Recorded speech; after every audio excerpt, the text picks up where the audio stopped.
So, hello guys, welcome to my channel Technical-Santosh. I hope you are doing well.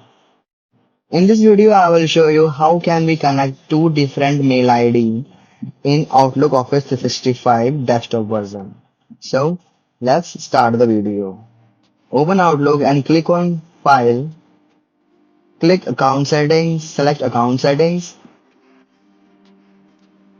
As you can see here, .in mail ID is already configured. Now I'm going to connect .com mail ID. Right.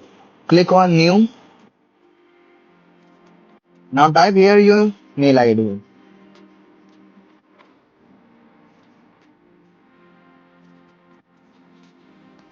.com. Click on Connect button. As you can see here, account successfully added.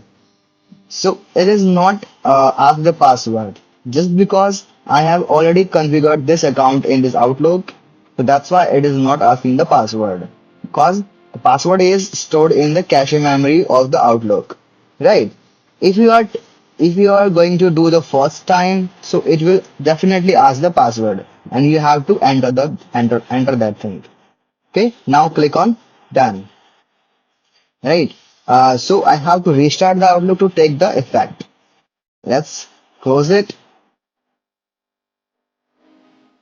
I have restarted the Outlook and as you can see here .com mail ID is configured. Right. If you want to remove your ID, if you want to remove the email ID, you need to click on File and then click here account setting and click on select the mail ID that you want to remove. So click on remove.